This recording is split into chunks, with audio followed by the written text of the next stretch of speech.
The millionaire forced her daughter to marry a humble farmer, never imagining the impact it would have on their lives. The sun rose lazily over the rooftops of the Anderson mansion, its golden rays sneaking through the silk curtains of Elizabeth's room. The young heiress tossed and turned between, the sheets ignoring the persistent knocking at her door. "Elizabeth, Elizabeth, wake up now! Your mother wants to see you in the study immediately." The housekeeper's shrill voice echoed throughout the room. Elizabeth groaned, burying her face in the pillow.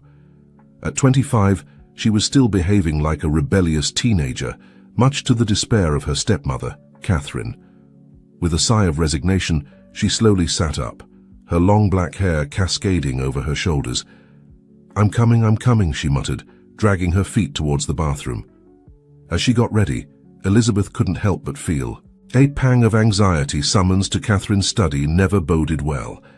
Since her father's death 3 years ago, the relationship between the two had deteriorated into a cold war of icy glares and biting comments. 20 minutes later, Elizabeth found herself in front of the imposing oak door of the study. She took a deep breath and knocked softly. "Come in." Catherine's cold voice was heard from inside. Elizabeth entered, finding her stepmother's impeccably dressed figure. Catherine, at 50, was still a beautiful woman, with her platinum blonde hair pulled back in a tight bun and her piercing blue eyes fixed on the young woman. "Sit down, Elizabeth," Catherine ordered, pointing to the chair in front of her desk. Elizabeth obeyed, crossing her legs and raising an eyebrow defiantly. "What is it now, Catherine? Did the gardeners complain because I stepped on the roses again?" Catherine ignored the sarcasm, her lips forming a tense line. "It's time we talked about your future, Elizabeth.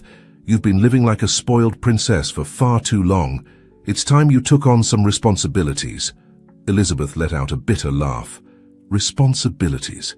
You mean the companies my father left me that you manage as if they were yours?" Catherine's eyes flashed dangerously. "Those companies need someone mature and capable at the helm. You, my dear, are nowhere near ready." "And who says that, you?" Elizabeth leaned forward, her brown eyes shining with defiance. "I'm the rightful heir. Those companies are mine by right." Catherine slowly stood up, circling the desk until she was in front of Elizabeth. "Heir, what an interesting word. Have you ever wondered why you don't look anything like your father?" Elizabeth felt her heart stop for a moment. "What do you mean?" Catherine smiled, a cold, calculating smile that didn't reach her eyes. "Oh, nothing important. I was just wondering if you really know your place in this family." Before Elizabeth could respond, Catherine continued. "But that's not what I wanted to talk to you about today. I've made a decision about your future, Elizabeth. It's time for you to get married." The young woman jumped up, her eyes wide open. "What? Are you crazy? You can't decide that for me." "Oh, but I can," Catherine replied calmly. "As your legal guardian until you're 30, according to your father's will, I have the authority to make decisions about your welfare, and I've decided that you need a husband who will teach you the value of hard work and humility." Elizabeth stepped back, shaking her head in disbelief. "You can't do this. I won't allow it." Catherine moved closer, her voice dropping to a threatening whisper. "You can resist, of course. But remember, dear, that I have the power to make your life very, very difficult. Do you really want to defy me?" At that moment, a knock on the door interrupted the tense scene. "Come in," Catherine called, without taking her eyes off Elizabeth. The door opened, revealing a young man about 30 years old, dressed in simple but clean clothes. He had messy brown hair and several days' worth of stubble. But what stood out most were his intense, piercing green eyes. "Ah, Jack, right on time," said Catherine, her tone changing to a falsely sweet one. "Elizabeth, I want to introduce you to Jack Miller, your future husband." Elizabeth felt the world stop around her. She looked at Jack, then at Catherine, and back at Jack. The man seemed as surprised as she was, his green eyes wide open. "This is a joke, right?" Elizabeth finally managed to say, her voice barely a whisper. Catherine smiled, a smile that didn't reach her eyes. "Not at all, dear. Jack is an honest worker, owner of a small farm on the outskirts of the city. I think he'll be an excellent influence on you." Jack stepped forward, extending a calloused hand towards Elizabeth. "It's a pleasure to meet you, Miss Anderson," he said, his voice deep and soft at the same time. Elizabeth ignored the outstretched hand, turning to Catherine with fury in her eyes. "You can't force me to marry a farmer. This is ridiculous." "Watch your words, Elizabeth," Catherine warned. "Jack is a respectable and hard-working man, exactly what you need to straighten out your path." Jack slowly lowered his hand, a shadow of pain crossing his face, at Elizabeth's evident contempt. "Mrs. Anderson, I don't understand. I thought you had called me to discuss a loan for my farm." Catherine turned to him, her calculating smile back on her face. "Oh, Jack, this is much better than a loan with this marriage. You'll have access to resources you never even dreamed of. All you have to do is help Elizabeth mature and become a responsible woman." Elizabeth couldn't believe what she was hearing. She felt like she was trapped in a surreal nightmare. "You can't decide this for me. I absolutely refuse." Catherine approached her, lowering her voice so only Elizabeth could hear. "Think about it carefully, dear. If you refuse, I might start asking questions about your legitimacy as an heir. Do you really want to risk losing everything?" The color drained from Elizabeth's face. What did Catherine know? Was there any truth to her earlier insinuations? Doubt was sown in her mind, and for a moment she felt completely lost. Jack, oblivious to the private conversation between the two. Women seemed increasingly uncomfortable. "Mrs. Anderson, with all due respect, I can't accept this. I don't know your daughter and—" "Nonsense!" Catherine interrupted him. "You'll have plenty of time to get to know each other. The wedding will be in a month." "A month?" Elizabeth exclaimed, coming out of her stupor. "This is madness. I'm not going to listen to this nonsense anymore." With those words, Elizabeth headed for the door, but Catherine stopped her with a firm hand on her arm. "Think carefully, Elizabeth. Remember what's at stake." Elizabeth jerked away abruptly and ran out of the study, leaving a confused Jack and a smiling Catherine behind.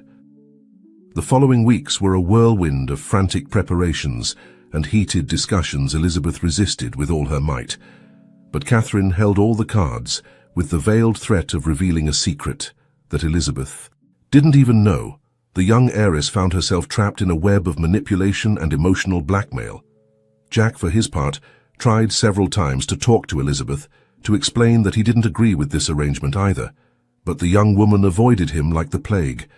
To her, he represented everything she hated about this situation: the loss of her freedom, Catherine's betrayal, and a future she had never imagined for herself. As the wedding day approached, Elizabeth sank deeper and deeper into despair. She tried to seek legal help, but discovered that Catherine had been very clever in manipulating her father's will. Without concrete evidence of embezzlement or abuse of power, Elizabeth found herself legally bound to her stepmother's decisions until she turned 30.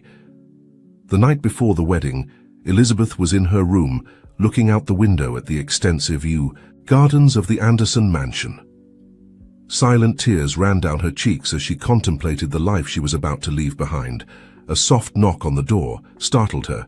"Come in," she said, quickly wiping away her tears. To her surprise, it was Jack who entered. He looked uncomfortable and out of place in the luxurious room, his calloused hands nervously twisting the hat he was carrying. "Miss Elizabeth," he began, his voice soft and calm, "I know you don't want to see me, but I needed to talk to you before tomorrow." Elizabeth turned, crossing her arms over her chest. "What do you want? Have you come to gloat about your luck? To brag about how you've managed to marry a rich heiress?" Jack shook his head, a pained expression crossing his face. "No, nothing like that. I've come to tell you that I'm sorry, that I never wanted to be part of this." "Then why did you accept?" Elizabeth asked, her voice filled with bitterness. Jack sighed deeply. "Because I had no choice. Your stepmother, she threatened to take away my farm if I didn't accept. It's all I have. All I have left of—" He stopped abruptly, as if he had been about to reveal something painful. Elizabeth, despite her anger, couldn't help but feel curious. "Of what?" she asked, her voice softer now. Jack shook his head. "It doesn't matter. What I want to say is that I understand how you feel. We're both trapped in this." For the first time since she met him, Elizabeth really looked at Jack. She saw the honesty in his eyes, the weariness in his posture. He wasn't the villain she had imagined, but another victim of Catherine's games. "What are we going to do?" Elizabeth asked, her voice barely a whisper. Jack slowly moved closer, as if afraid of startling her. "I don't know, but maybe if we work together, we can find a way out." Elizabeth looked at him, surprised by the determination in his voice. For a moment, she felt a spark of hope. "Maybe," she replied, allowing herself a small smile. As Jack said goodbye and left the room, Elizabeth was left thinking tomorrow she would marry this man, leave behind the life of luxury she knew, and face an uncertain future. But for the first time in weeks, she didn't feel completely alone. The wedding day dawned cloudy, as if the sky itself reflected the mood of the bride and groom. The ceremony was a small and somber affair, with Catherine presiding over everything with a smile of satisfaction that made Elizabeth's blood boil. When the priest pronounced the fateful words, "I now pronounce you husband and wife," Elizabeth felt a part of her die. She looked at Jack, saw the compassion in his eyes, and knew that at least in this, she wasn't alone. That same afternoon, with barely time to change from the wedding dress into more comfortable clothes, Elizabeth found herself climbing into an old pickup truck with Jack. Her suitcases, full of designer clothes and expensive jewelry, seemed out of place in the rickety vehicle. As they drove away from the Anderson mansion, Elizabeth looked in the rearview mirror. She saw Catherine standing at the entrance, her triumphant smile visible even from a distance. At that moment, Elizabeth vowed that someday she would return, and when she did, it would be to reclaim what was rightfully hers. The journey to Jack's farm was long and silent. Elizabeth looked out the window, watching as the urban landscape gradually gave way to fields and meadows. When they finally arrived, the sun was already setting. Jack's farm was small but cozy, a two-story wooden house, surrounded by cultivated fields and a small barn. To Elizabeth, accustomed to the luxury and opulence of the Anderson mansion, it looked like something out of an old postcard. "Welcome to your new home," said Jack, his voice tinged with a mixture of nervousness and pride. Elizabeth got out of the truck, her designer shoes sinking slightly into the loose earth. She looked around, a mix of conflicting emotions battling inside her. On one hand, she felt a deep sense of loss and resentment. On the other, a small part of her couldn't help but feel intrigued by the tranquility and simplicity of the place. "It's different," she finally managed to say, trying to maintain a neutral tone. Jack smiled slightly, as if he had expected a much worse reaction. "I know it's probably not what you're used to, but I promise you it has its charm." As Jack unloaded the suitcases, Elizabeth ventured to take a few steps around the property. The scent of damp earth and fresh grass filled the air, so different from the expensive perfumes and leather smell of the mansion. In the distance, she could hear the soft mooing of some cows and the distant clucking of chickens. "Do you want to go inside?" Jack's voice pulled her from her thoughts. "You must be tired after the trip." Elizabeth nodded silently and followed him into the house. The interior was modest but cozy, worn but well-maintained wooden furniture, floral curtains on the windows, and a stone fireplace dominated the main room. "Your room is upstairs," said Jack, pointing to a staircase. "I prepared it for you. I hope it's comfortable." Elizabeth climbed the stairs, followed by Jack carrying her suitcases. The room was small compared to her suite in the mansion, but it was clean and tidy. A bed with a patchwork quilt, an oak wardrobe, and a small desk by the window made up the furniture. "I'll leave you to get settled," said Jack, leaving the suitcases by the door. "If you need anything, I'll be downstairs." When Jack left, gently closing the door behind him, Elizabeth finally allowed herself to collapse. She sat on the bed, the tears she had been holding back all day, finally flowing freely. She cried for the life she had left behind, for the injustice of her situation, and for the fear of a future she had never imagined for herself. Meanwhile, in the kitchen, Jack moved nervously, preparing a simple dinner. He too felt overwhelmed by the situation. He had never imagined he would marry like this, much less to a woman like Elizabeth. Guilt gnawed at him inside, knowing he was part of the reason she was suffering. As night fell, The house sank into an uncomfortable silence. Elizabeth didn't come down for dinner, and Jack didn't dare to disturb her. They both spent their first night as husband and wife separated by a wooden floor and a world of differences. The following days were a period of difficult adjustment for both of them. Elizabeth, accustomed to a life of luxury and leisure, suddenly found herself in a world where hard work was the norm. Jack tried to be patient, but Elizabeth's lack of experience in the most basic household and farm tasks often frustrated him. One morning, about a week after their arrival, Elizabeth woke up to the sound of angry voices coming from outside. She looked out the window and saw Jack arguing heatedly with a man in a suit holding a briefcase. Curious and a little alarmed, Elizabeth quickly got dressed and went downstairs.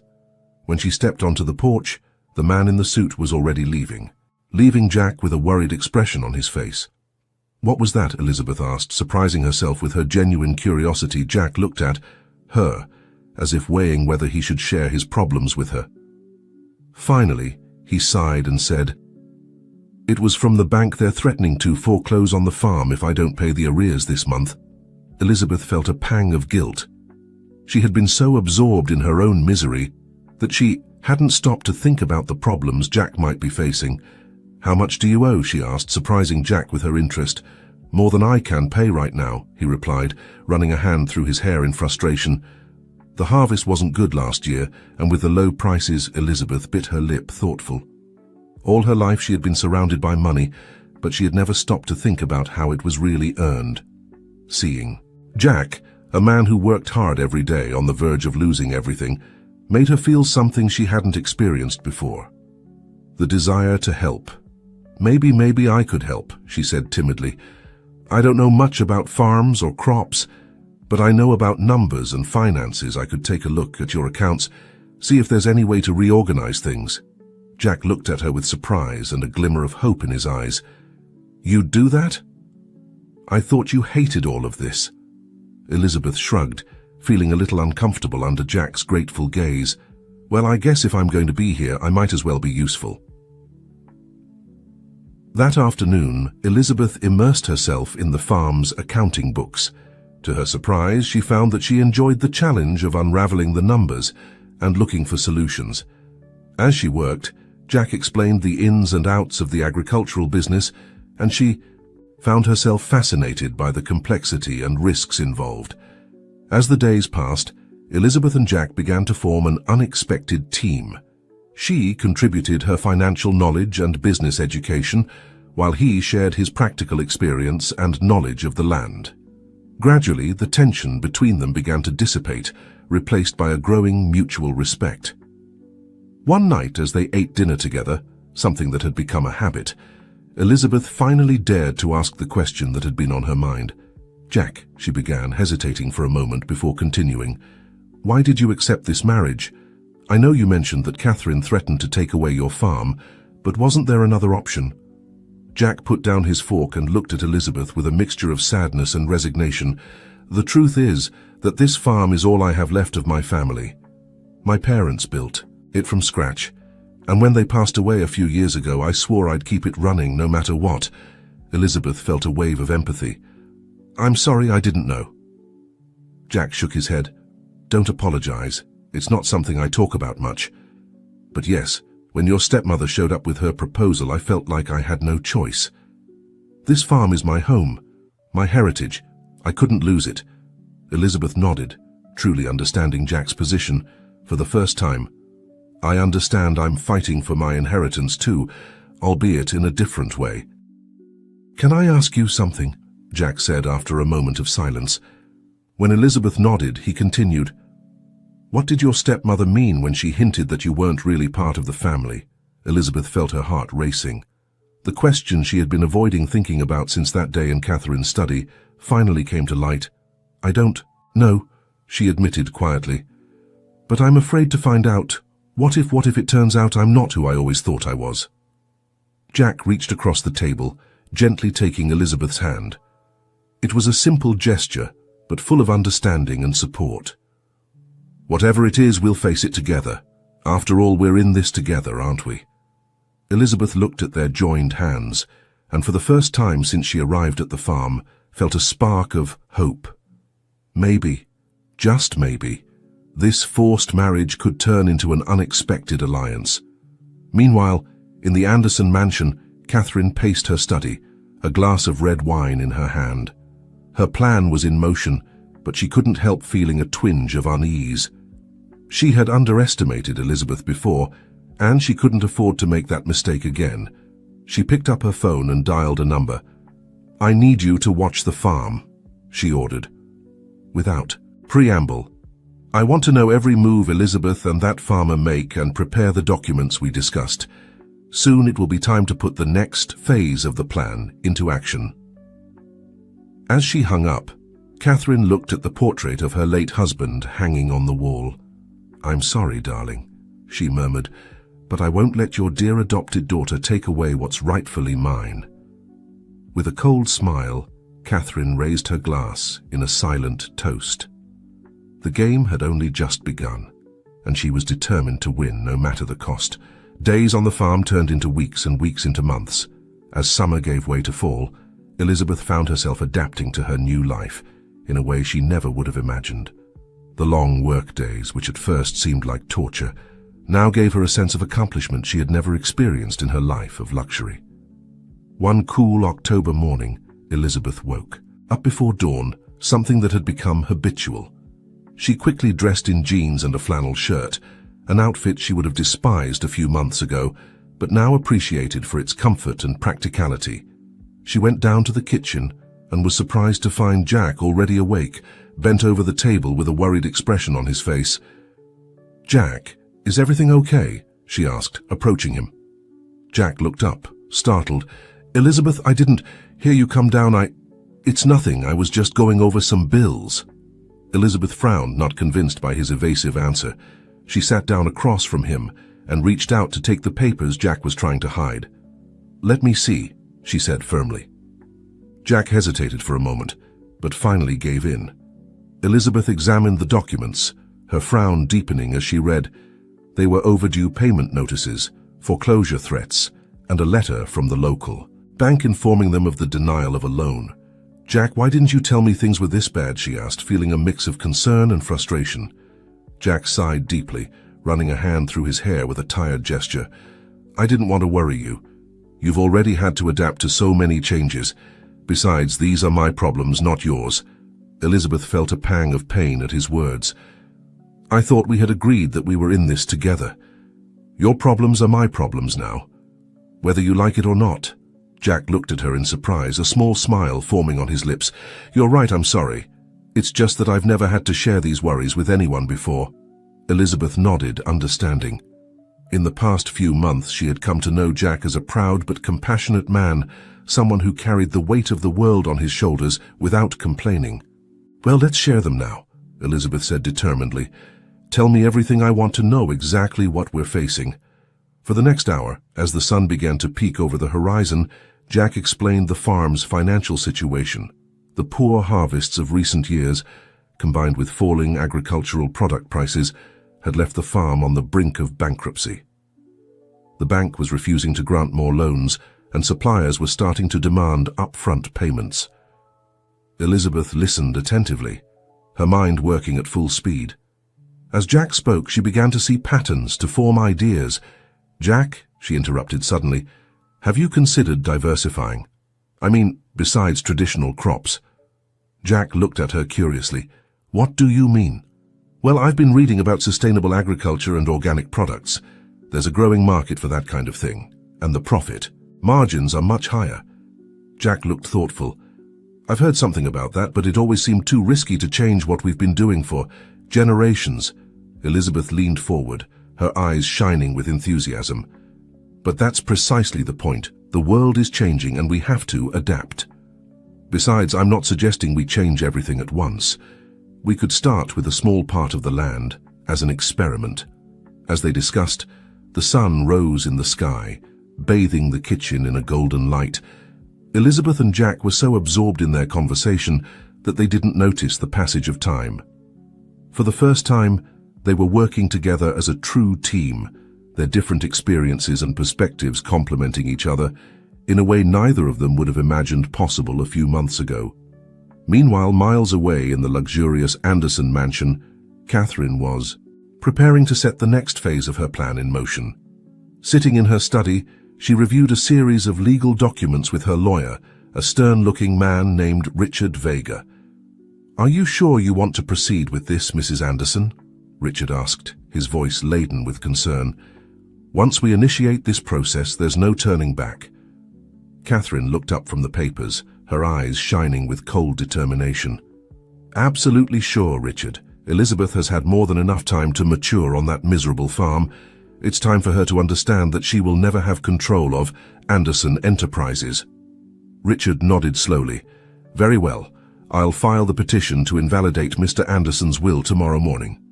Based on the information you provided, we have a solid case to argue that Elizabeth has no legal right to the inheritance."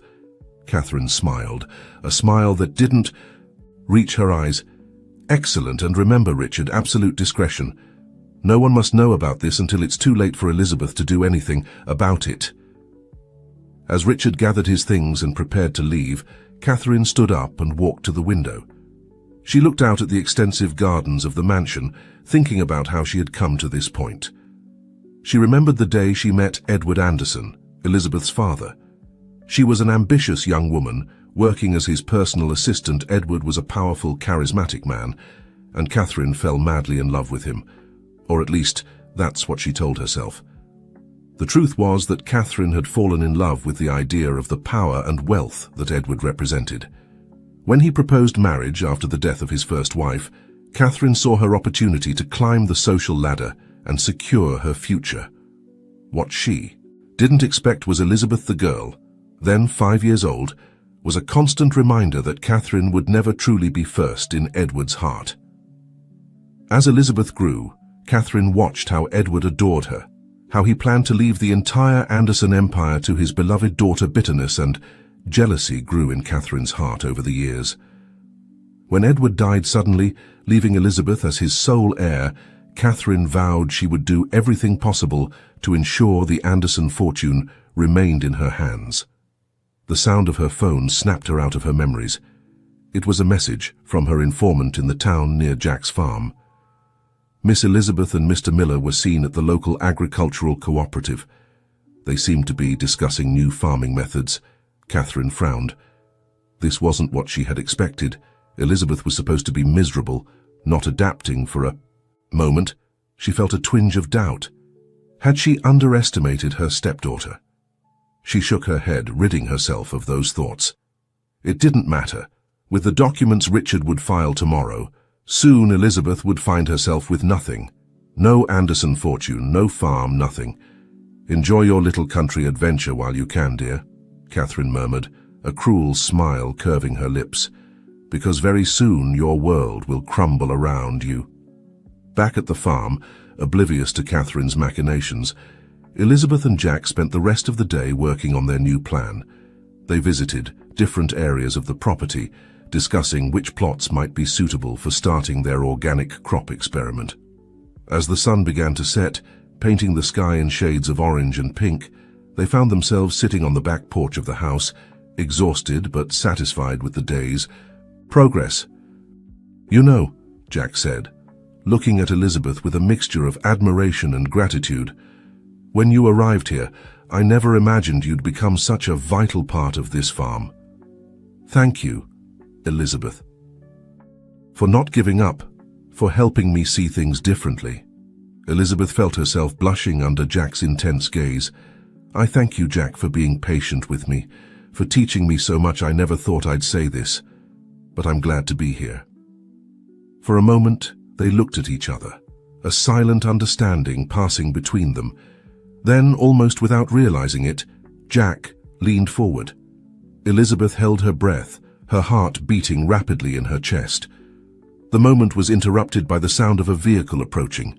They quickly separated, like teenagers caught by their parents. "Are we expecting anyone?" Elizabeth asked, trying to calm her racing heart. Jack frowned, standing up. "Not that I know of."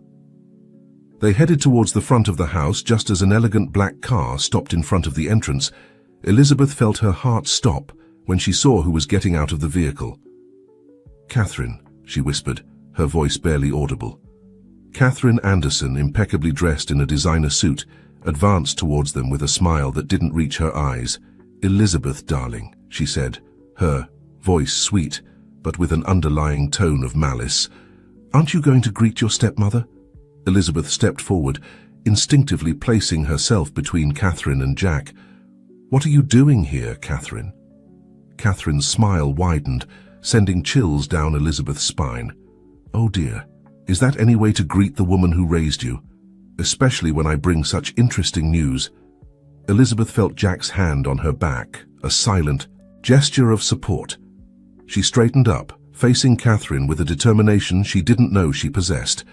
"What news?" she asked, her voice firm, despite the fear she felt inside. Catherine pulled an envelope from her purse and waved it in front of Elizabeth. "I think it's time you learned the truth about your past, dear, and about your future." As the sun set on the horizon, bathing the scene in a reddish light, Elizabeth felt the world stop around her. Whatever that envelope contained, she knew it was about to change her life forever. The silence that followed Catherine's words was so dense it could almost be cut with a knife. Elizabeth stared fixedly at the envelope in her stepmother's hand, her mind racing with all the possibilities of what it might contain. "What is that?" she finally asked, her voice barely a whisper. Catherine smiled, a cold, calculating smile that didn't reach her eyes. "Oh, darling, why don't we go inside and discuss this as a family? After all, that's what we are, aren't we?" Elizabeth felt Jack's hand on her back, a silent reminder that she wasn't alone. She straightened up, facing Catherine with a determination she didn't know she possessed.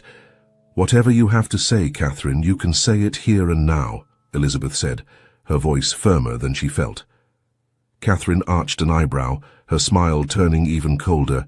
"As you wish, dear, always so impatient." She opened the envelope and pulled out a set of documents. "You know, I always wondered why you didn't look anything like your father. Turns out there was a very good reason for that." Elizabeth felt her heart racing. "What do you mean?" Catherine held out the documents. "You're adopted, Elizabeth. Your father picked you up from an orphanage when you were just a baby. These are the adoption papers." The world seemed to stop around Elizabeth. She took the documents with trembling hands, her eyes scanning, the words that confirmed what Catherine had just said. She felt short of breath, as if the ground was moving beneath her feet. This can't be true," she murmured, more to herself than to the others. Catherine let out a humorless laugh. "Oh, but it is, dear. And that's not all you see. According to the laws of our country, an adopted child doesn't have the same inheritance rights as a biological child, unless explicitly specified in the will. And guess what? Your father forgot to make that little clarification." Elizabeth looked up from the documents, shock giving way to anger. "What are you saying, Catherine?" "I'm saying, dear Elizabeth, that you have no legal right to the Anderson fortune. Everything, the companies, the properties, everything belongs to me now." Jack stepped forward, placing himself next to Elizabeth. "That's impossible, Mr. Anderson loved. Elizabeth, everyone knew that he wouldn't have let something like this happen." Catherine turned to Jack, her eyes gleaming with malice. "Ah, the brave farmer to the rescue, how touching. But I'm afraid love means nothing in the face of the law. I filed a petition to invalidate Edward's will. This morning, in a matter of weeks, everything will officially be mine." Elizabeth felt her legs give way. Jack held her, preventing her from falling. "Why, Catherine?" Elizabeth managed to ask, her voice broken with emotion. "Why now? Why do all this?" Catherine moved closer, her face inches from Elizabeth's. "Because you were never more than an obstacle to me, dear. A constant reminder that no matter how hard I tried, I would never be first in Edward's heart. But now finally I'll have everything I deserve." With those words, Catherine turned and began walking towards her car. Before getting in, she turned one last time. "Oh, and one more thing. The mortgage on this lovely little farm, it's in my name now too. You have a week to vacate. Goodbye, dears." Catherine's car drove away, leaving behind a cloud of dust and 2 broken hearts. Elizabeth collapsed in Jack's arms, the tears finally flowing freely. Jack held her in silence, his own mind trying to process everything that had just happened. The following days were a whirlwind of emotions and frantic activity. Elizabeth and Jack desperately sought a way to fight against Catherine's actions. They consulted with lawyers, reviewed old documents, looked for anything that could help them challenge Catherine's petition. But with each door that closed, with each hope that faded, Elizabeth felt a part of her die.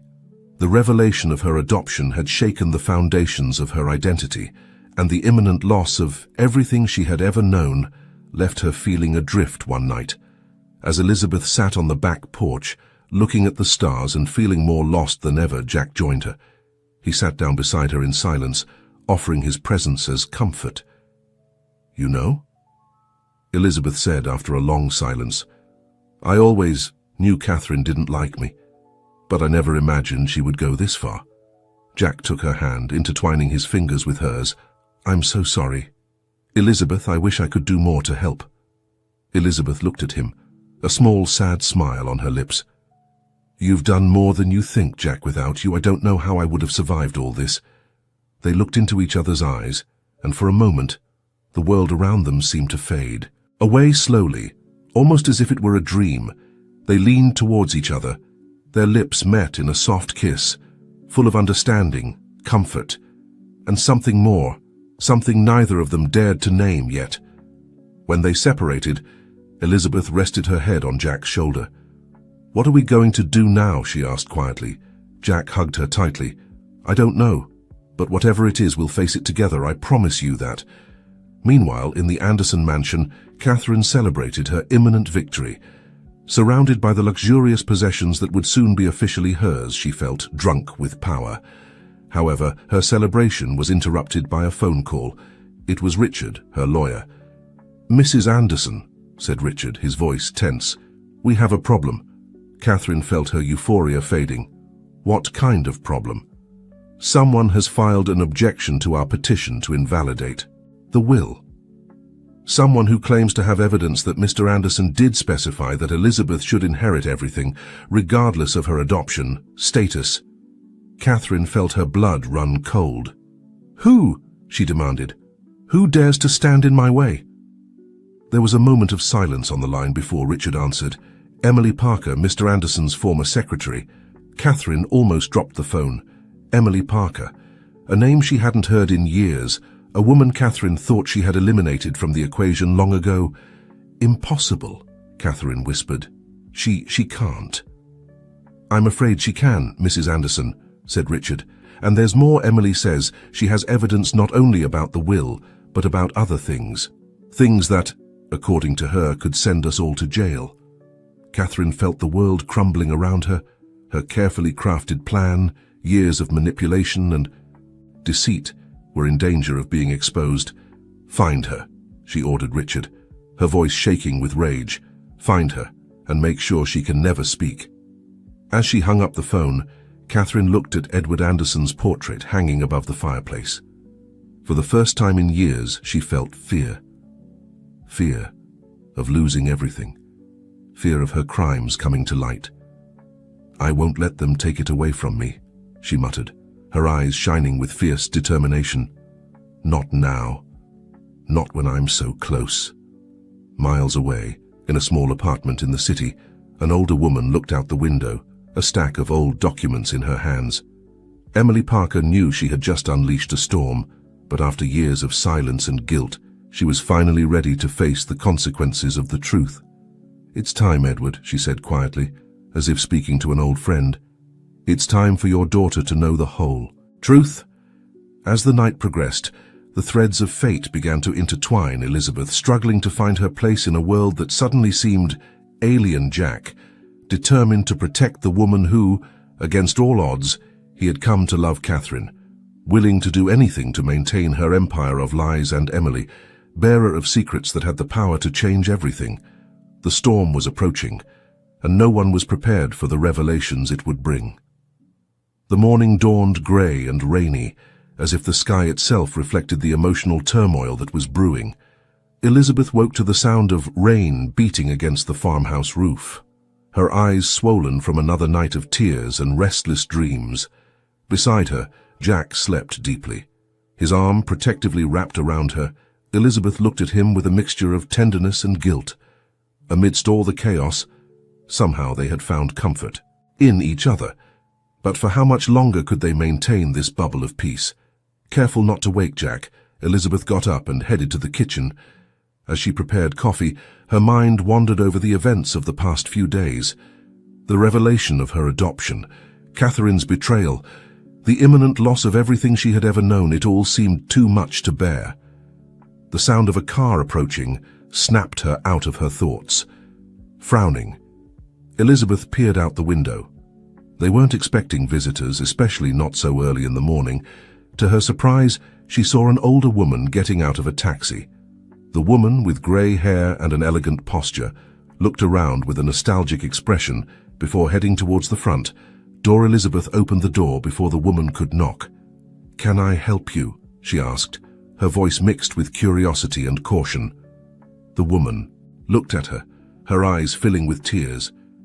"Elizabeth," she said softly, "you've grown so much.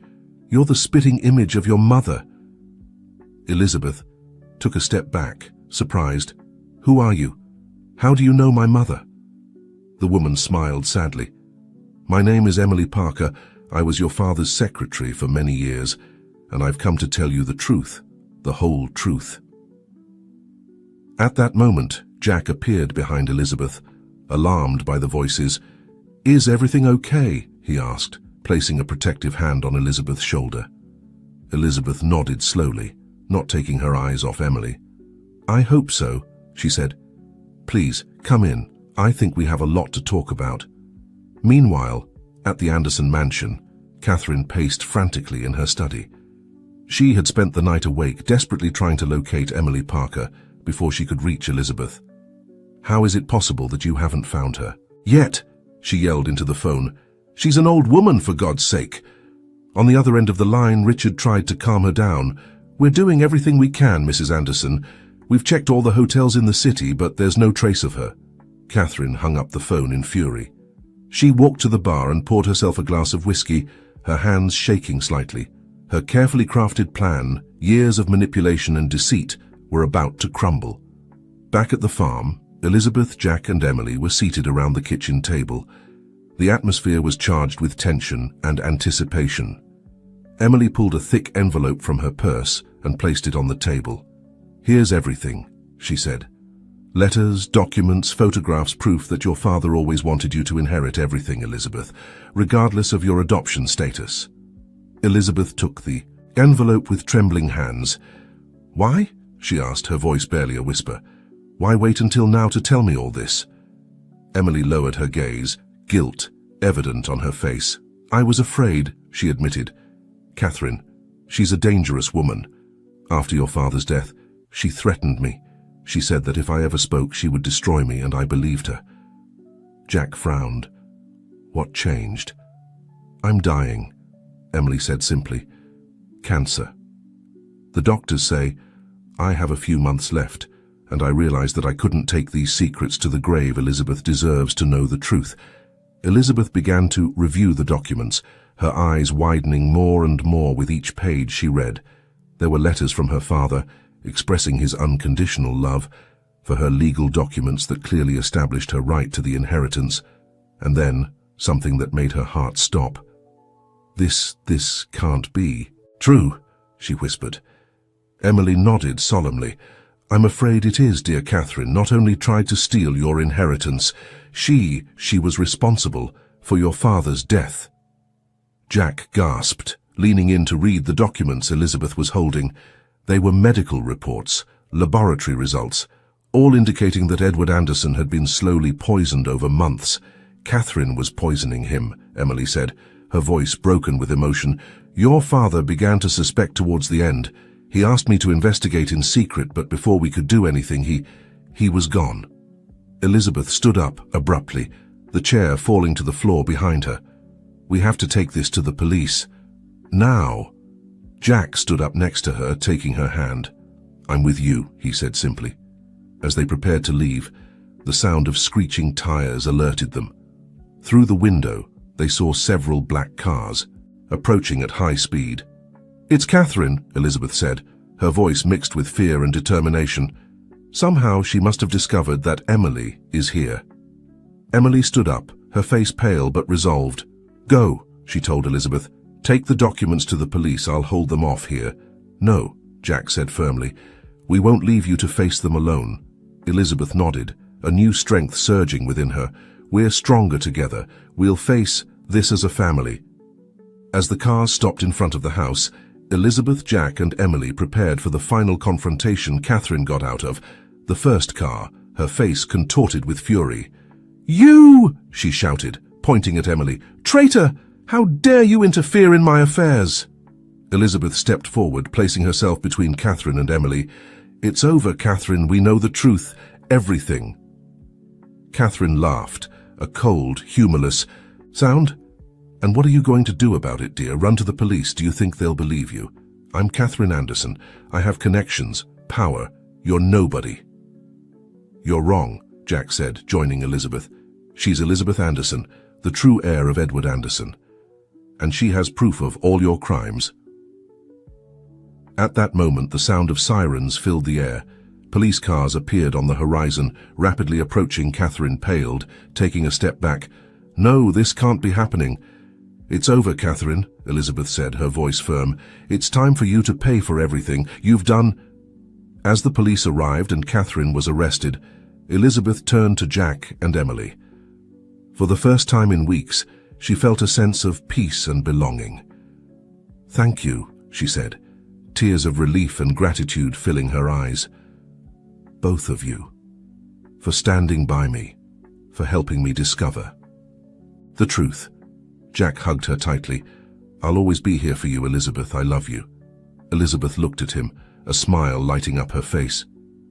"I love you too, Jack. And now I understand that my home isn't a mansion or a fortune.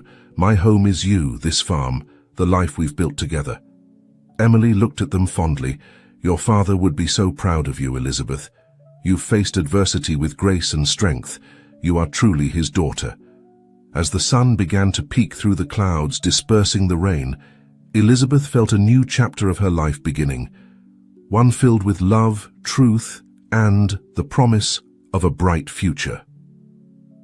1 year later, the Anderson Miller farm was flourishing. Elizabeth and Jack had turned the property into a thriving organic farming business. Using Elizabeth's knowledge of finance and Jack's experience in the field, the Anderson fortune, now legally in Elizabeth's hands, was being used to help other struggling family farms and to fund sustainable agricultural education programs. Catherine, convicted of her crimes, would spend the rest of her days in prison, finally facing the consequences of her actions.